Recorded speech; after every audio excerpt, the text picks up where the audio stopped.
Okay, अभी इसमें देखो, लेट एक्स इक्वल टू क्या, 8 root 3 plus 13 whole to the power 13 and Y equal to 7 root 2 plus 9 whole to the power 9 if T denotes the greatest integer less or equal to t, then which of the following is true? X is odd but y is even, x plus y is even, x is even but y is odd.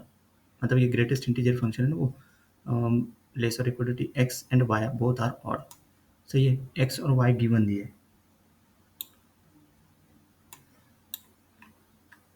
To determine the parity of x and y, we will use the property of the numbers of the form a plus root b whole to the power n equal to, let x equal to this one, alpha equal to 13 plus 8 root 3. Consider its conjugate beta equal to 13 minus 8 root 3. We need to check the magnitude of beta. 8 root 3 equal to root of 64 into 3 root of 192. तो ये magnitude check करेंगे. This ये 8 root 3 को लिखा है वहाँ पे root of 192. So 13 square is 169.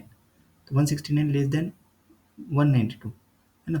So we have 13 less than root of 192. So beta equal to 13 minus is a negative. सही है, let's check. -1 beta -1 less than 0, मतलब beta is less than 0 greater than -1, beta is greater than -1. Okay okay, क्योंकि अपने beta equal to 13 minus 8 root 3 ठीक है ना. देखो अभी then 13 minus root 3 greater than -1, मतलब 14 is greater than root of 192. Squaring both side क्या हो गया, 14 स्क्वायर इज 196, तो रूट ऑफ 192 होल स्क्वायर 192, मतलब 196 greater than 192. It is true, 14 is greater than root of 192. Clear हो गया ना. मतलब 13 minus root of 192 less than 0 greater than -1, मतलब बीटा पैरम फ्रॉम -1 टू 0 क्लियर हो गया. X equal to 13 plus 8 root 3 whole to the power क्या 13, तो एक्स डैश को डिनोट किया X 13 minus 8 root 3 whole to the power 13. सही, ये गिवन दिया ना, मतलब ये एक्स डैश से डिनोट किया उसको 13 माइनस. देखो बीटा -1 टू 0 दिया, एन इक्वल टू 13 इज और वी हैव पावर 13 कर दिया, तो which is x dash less than 0 greater than -1, beta two the power 13 है ना, which means -1 less than X dash less than 0.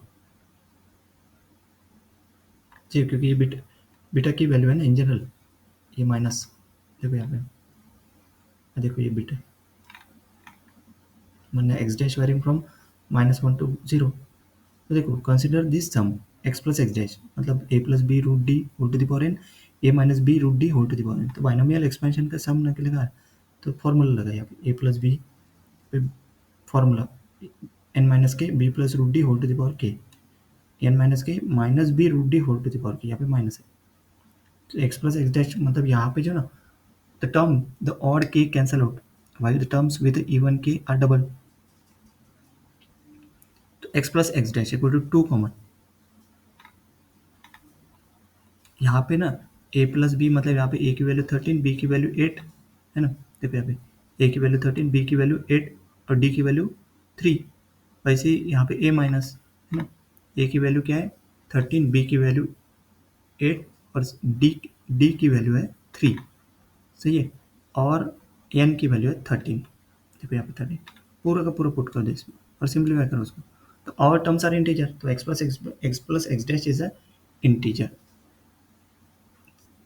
सही है, मतलब x equal to this is greatest integer plus fractional part है ना, where this fractional part less than 0 greater और equal to 0, मतलब i equal to this only.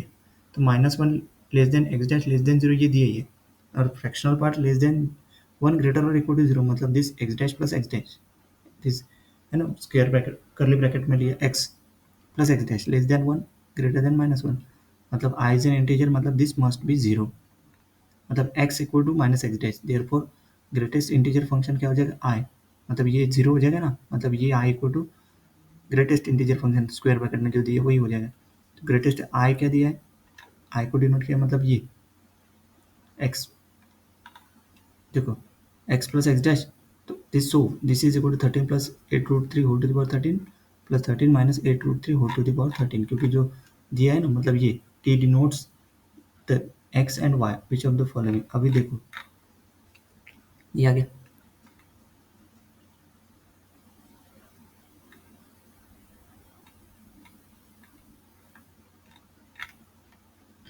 सही है। So I equal to this one, ये आ गया greatest integer function, and this is equal to this one, है ना, क्योंकि आई बोली है।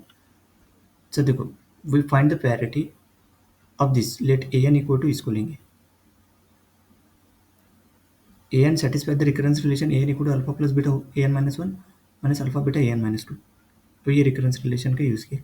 अल्फा प्लस बीटा क्या होता है 26, क्योंकि this is the value of alpha and this is the value of beta. तो अल्फा इंटू बीटा क्या हो जाएगा 13 स्क्वायर, तो -23। तो इसमें पुट कर दो, रिकरेंस रिलेशन ये आ गया।